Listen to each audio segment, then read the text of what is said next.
नमस्कार मेरे अजीत दोस्तों। जय श्री राम, सत श्री अकाल, आदाब अर्ज और हैप्पी 2022 2022 की मुबारकबादी, साथ में आपके लिए आबादी की प्रार्थना। मैं हूं डॉक्टर पंकज नागर, ग्लोबल एस्ट्रो गुरु और fortunetuner.com वेबसाइट का हेड, यानी कि प्रधान ज्योतिषी।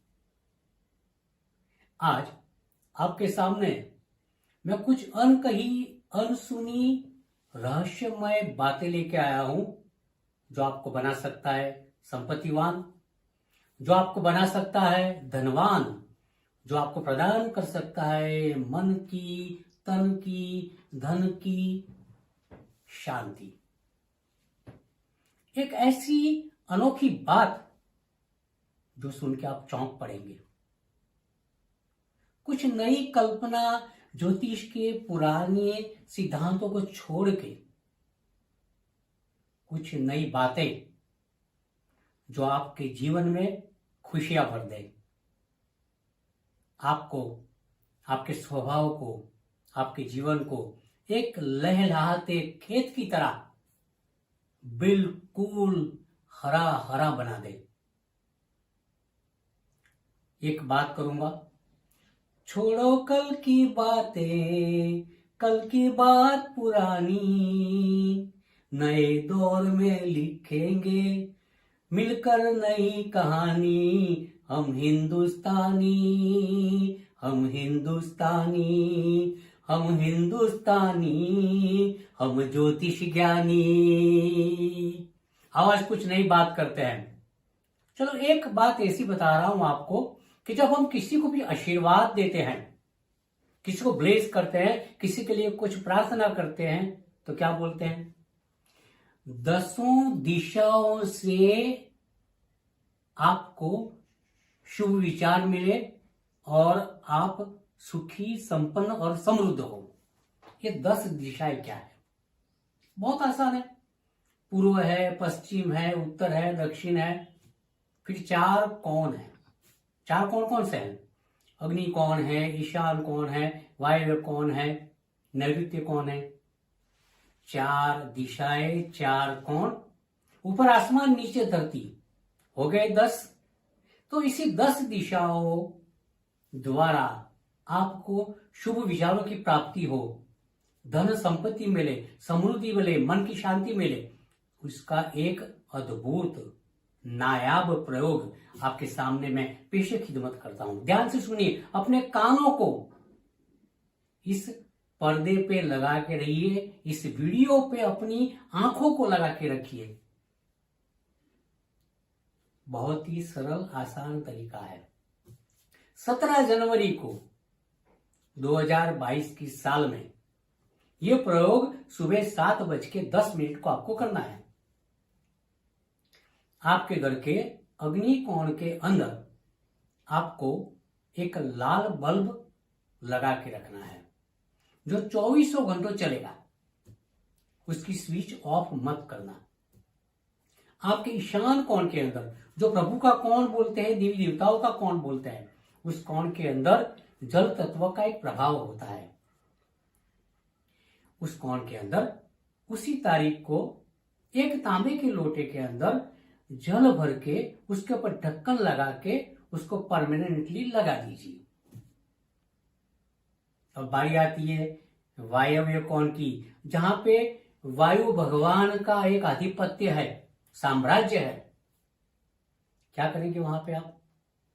या तो छोटा सा पंखा उधर लगा दीजिए, ताकि आपको वायु का एहसास, अनुभव और अनुभूति हो। बस हमारी बात इतनी सी छोटी है। अगर वायव्य कोण के अंदर वायु का प्रसारण होता है तो कोना अपने आप मजबूत हो जाएगा। जैसे कि मैंने पहले बताया, अग्नि कोण को मजबूत बनाने के लिए आपको लाल कलर का इलेक्ट्रिक बल्ब 24 घंटा चलाना है। जैसे कि मैंने आपको बताया कि ईशान कोण के अंदर आपको जल का लोटा भर के रखना है। तो वायु कोण के अंदर क्या बताया? बस वायु का प्रसारण। अब चौथा कोण आता है नैऋत्य।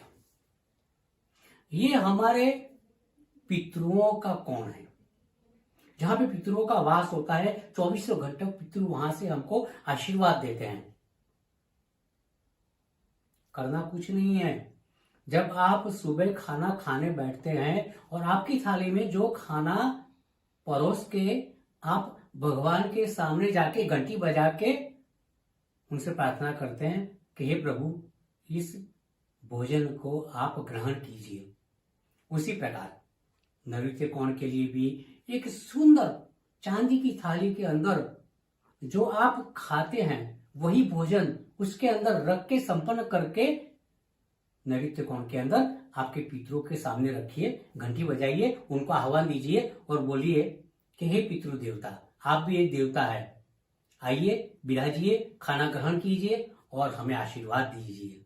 देखिए, मैंने आपके 4 कोण के बारे में बताया, 4 कोणों को मजबूत कर दिया। अब ऊपर आसमान है, नीचे धरती है। आसमान की बात कर देता हूं। आप जिस घर के अंदर रहते हैं उसके ड्राइंग रूम के अंदर नीला रंग, नीले रंग का बिल्कुल ऊपर सरफेस बनाइए।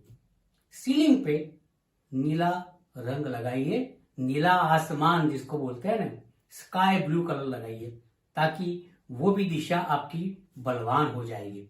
अब धरती की बात करते हैं। ब्रह्म स्थान है वहां पे, जहां पे स्वयं ब्रह्मा विराजमान होते हैं। आपके घर के अंदर चारों तरफ से घर का पूरा नाप लेके एक मध्य बिंदु, केंद्रीय बिंदु तैयार कीजिए, जहां पे ब्रह्मा का स्थान होता है। हमारे शरीर के अंदर जैसे नाभि होती है, ये नाभि के अंदर से स्वयं ब्रह्मा पैदा हुए थे। तो उस ब्रह्म स्थान के अंदर, आपके ब्रह्म स्थान के अंदर, घर के ब्रह्म स्थान के अंदर 7 धातुओं को जैसे कि बोलते हैं कि उसको बड़ी कीजिए। कैसे करते हैं मैं बता दूं आपको कि आपका जो ब्रह्म स्थान है वहां पे जाके 1 फुट लंबा चौड़ा एक गड्ढा बनाइए। उस गड्ढे के अंदर आप क्या करेंगे अभी बताता हूं। सप्त धातुओं का निर्माण कीजिए। सप्त धातु यानी जिसको बोलते हैं ब्रॉन्ज, यानी कि हिंदी में बोलते हैं कांसा, पित्तल, चांदी, कलाई। पुराने जमाने के अंदर बर्तन को चमकाने के लिए कलाई का उपयोग किया जाता था। थोड़ा सा लोहा और बिल्कुल जिसको आप अफोर्ड कर सकते हैं 0.0001 ग्राम सोना, यानी हो गया सोना, चांदी, पीतल, तांबा, कांसा, लोहा और कलाई। आप सबसे बड़ा बर्तन कांस्य, कांसा यानी ब्रॉन्ज का लीजिए। उसके अंदर पीतल का एक कटोरा रखिए। उसके अंदर तांबे की एक छोटी सी बर्तन जैसा बोल सकते हैं, कटोरी भी रख सकते हैं आप। उस कटोरी के अंदर 10 ग्राम कलाई रखिए, 10 ग्राम चांदी का सिक्का रखिए और जैसे बोला ना, जितना भी आप अफोर्ड कर सकते हैं, छोटा सा सोने का टुकड़ा भी अंदर रख दीजिए। फिर एक घोड़े की नाल, मैंने बोला था ना लोहा भी रखने का है, उसको भी अंदर रखिए। बाद में उसको अच्छी तरह ढांक के, कवर करके, सीमेंट लगा के टाइल्स को दोबारा चिपका दीजिए। तो इससे बनेगा आपका ब्रह्मस्थान बलवान बनेगा। बस 10 दिशाओं की बात हो गई। अगर इसी 10 दिशाओं को आप बलवान बनाएंगे तो आपके 10 काम होंगे। अगर इस 10 दिशाओं को आप बलिष्ठ बनाएंगे, पावरफुल बनाएंगे, तो आप अपने जीवन में आने वाले दशानंद को भी हरा सकते हैं। बस यही मेरे नए साल का मैसेज है। मैं डॉक्टर पंकज नागर इस मैसेज के साथ आपसे विदा लेता हूं। नमस्कार।